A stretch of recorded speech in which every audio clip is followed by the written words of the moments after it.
शान्तिः। सत्यं शिवं सुंदरम।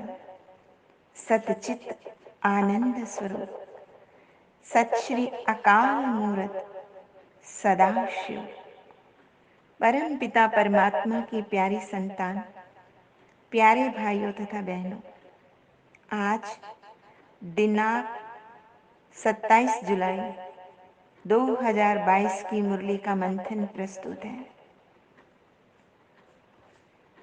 हम सभी ने अब जान लिया है कि सभी आत्माएं प्राकृतिक जगत से परे, परे ते परे, परम धाम से इस पंचीकृत सृष्टि रूपी रंगमंच पर पाठ बजाने के लिए आती है। जब आत्मा परम धाम में होती है तो वो वाणी से परे होती है, निर्वाण में होती है, अपने मूल स्वरूप में होती है, शांत स्वरूप, पवित्र स्वरूप, आनंद स्वरूप में स्थित होती है। इसकी तुलना गहन सुषुप्ति से भी कर सकते हैं। जब आत्मा इस सृष्टि रूपी रंगमंच पर पाठ बजाने आती है तो देखो, प्रारंभ में तो आत्मा सतोगुणी पावन होती है, शांत स्वरूप, प्रेम स्वरूप, पवित्र स्वरूप, शक्ति स्वरूप और दिव्य गुणों से युक्त होती है। पर बार बार जन्म और मरण के चक्र से गुजरने के कारण धीरे धीरे उसके आत्मिक गुण क्षीण होने लगते हैं और विकृतियां आने लगती हैं। सतो रजो के स्थान पर आसुरी अवगुण स्थान लेने लगते हैं। वर्तमान समय इस कली काल युग में अगर सृष्टि पर हम दृष्टिपात करते हैं तो स्पष्टतया दिखाई देगा कि सभी आत्माएं अवगुणों से ग्रस्त हो गई हैं और उसमें दिव्य गुणों का अभाव हो गया है, रूहानियत का अभाव हो गया है, मोरल वैल्यूज का इरोजन हो गया है। उसके स्थान पर जिस्मानियत ने ले लिया है। सभी अपने को केवल और केवल जिस्म समझने लगे हैं और रूह की सत्यता को बिल्कुल भूल गए हैं।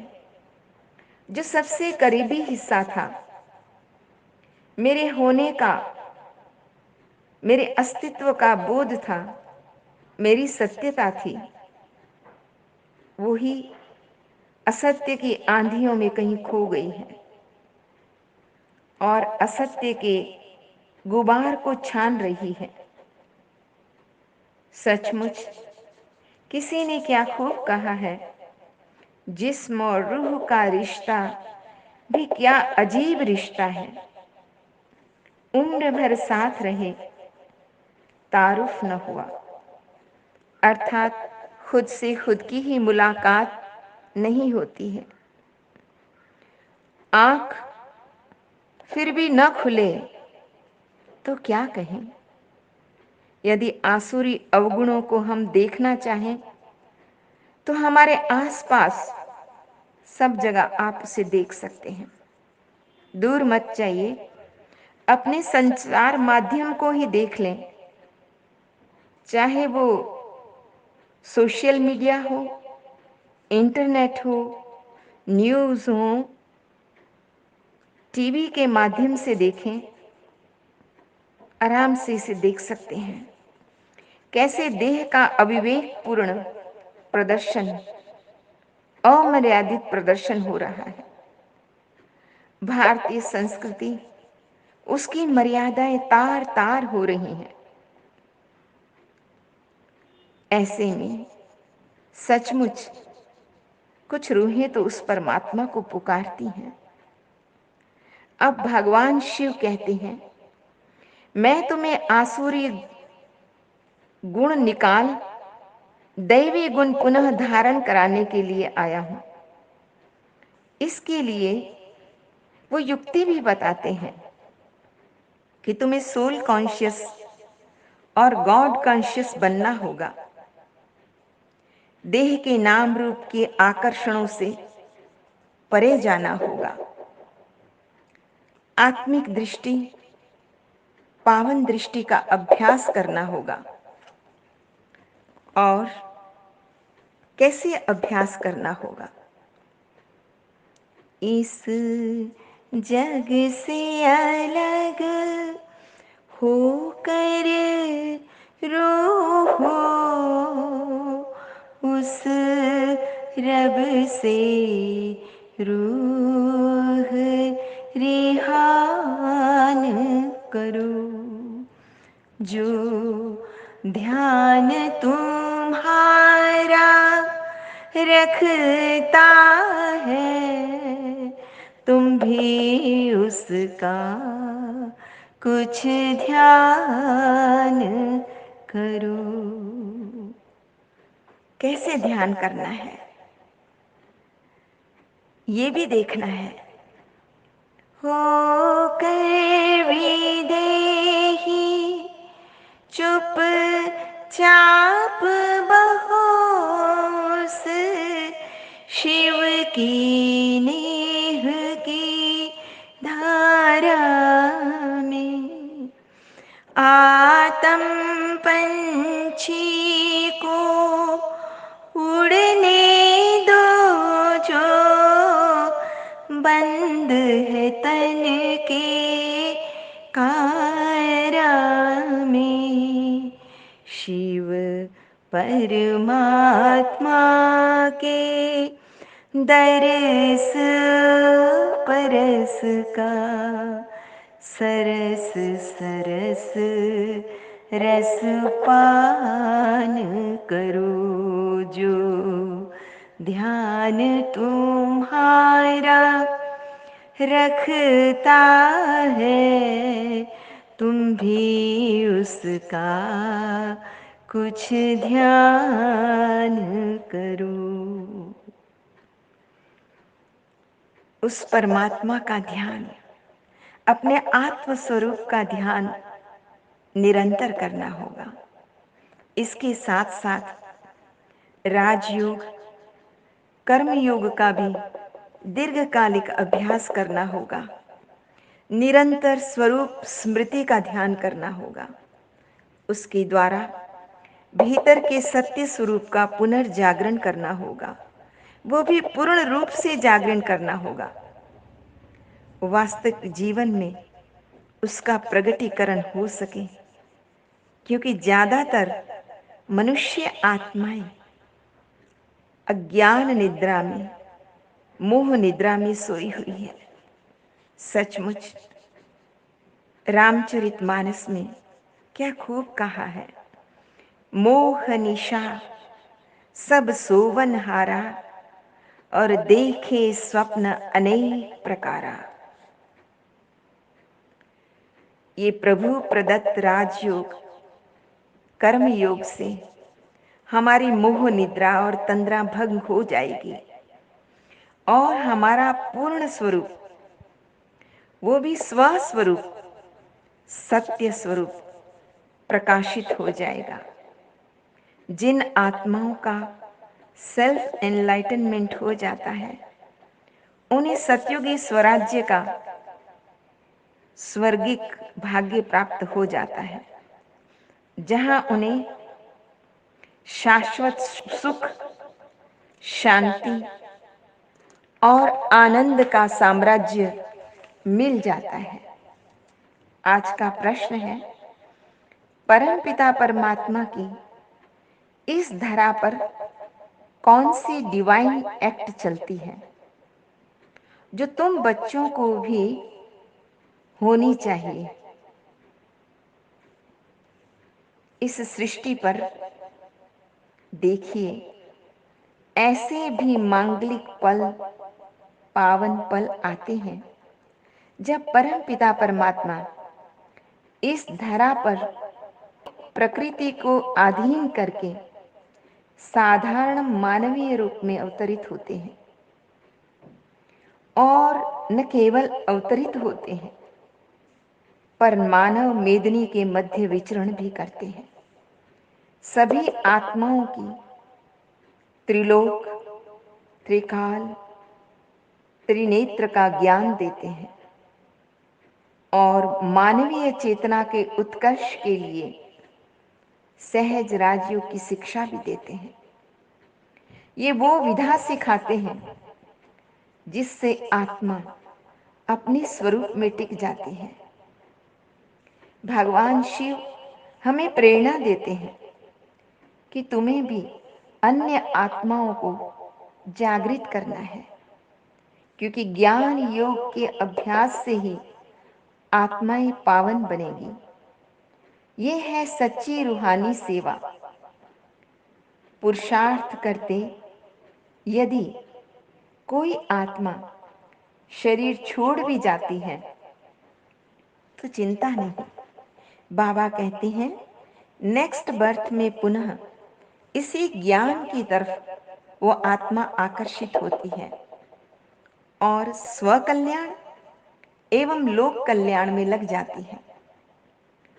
इसी रूहानी सेवा में वो दत्तचित्त हो जाती है। तो सवाल उठता है, इस आध्यात्मिक यात्रा में सबसे बड़ा व्यवधान क्या है और सबसे बड़ा पुरुषार्थ कौन सा है? तो सबसे बड़ा व्यवधान है बॉडी कॉन्शियसनेस, देह का भान ही नहीं, देह का अभिमान कि मैं रूपवान हूं, मैं धनवान हूं, मैं फलानी पद पोजीशन वाला हूं। ये सबसे बड़ा व्यवधान है और सबसे बड़ा पुरुषार्थ है आत्म अभिमानी बनना, सोल कॉन्शियस बनना, झूठी मान शान पद पोजीशन से ऊपर उठना। इसके लिए बाबा फिर श्रीमत देते हैं कि अमृत वेले ब्रह्म मुहूर्त में उठो और अपने को आत्मा समझ बहुत प्यार से परम पिता परमात्मा को याद करना है। बिना आत्म अभिमानी हुए परमात्मा अभिमानी हो नहीं सकते, क्योंकि आत्मा पर जो विकारों की जंग लग गई है वह भी योग बल के बिना साफ हो नहीं सकती। फिर इस दुनिया में बाबा हमें बताते हैं कि रहना कैसे है।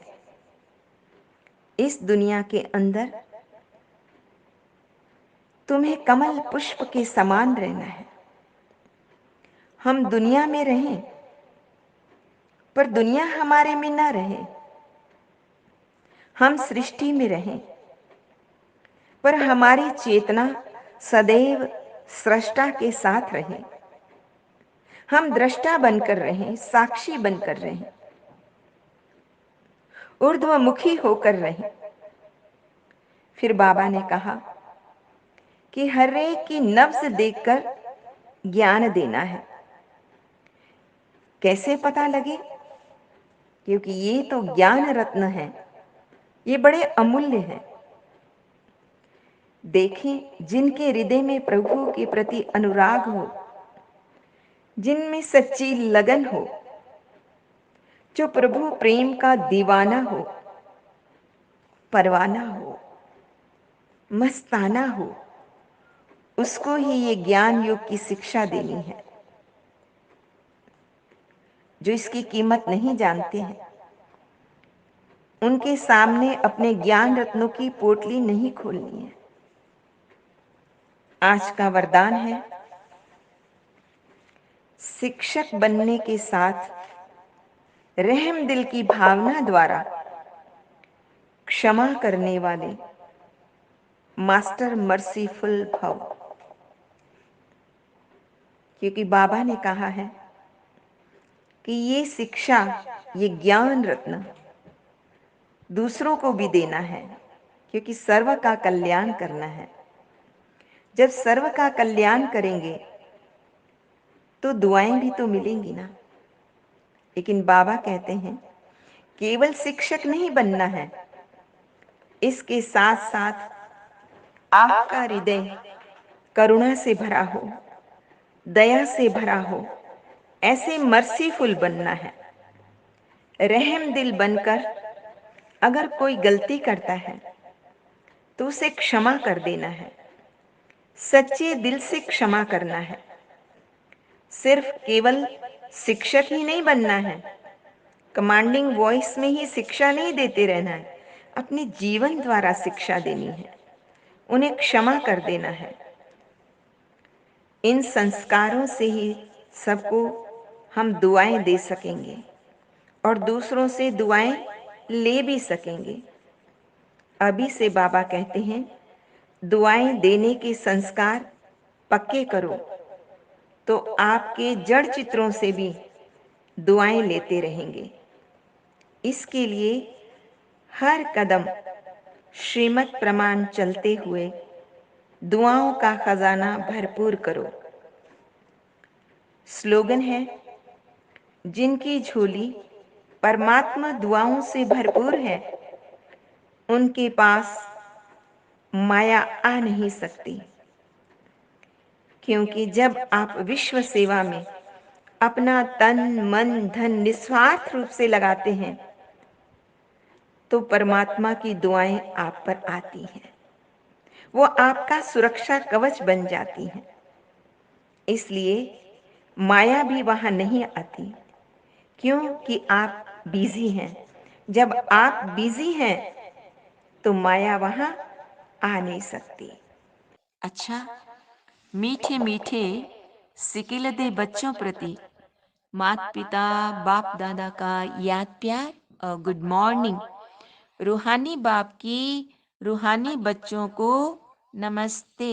हम रूहानी बच्चों की रूहानी माता पिता बाप दादा को याद प्यार गुड मॉर्निंग और नमस्ते। सदा रहो हंसते, कहीं नहीं फंसते, बन जाओ फरिश्ते, बांध लो अपने बसते, चलो प्रभु के रस्ते।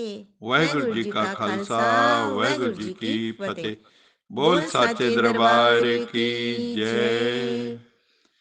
लोका समस्ता सुखिनो भवन्तु।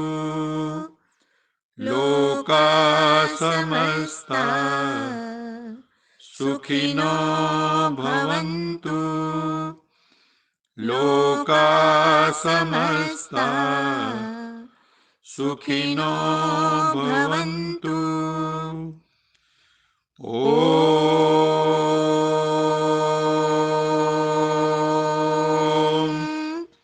शांति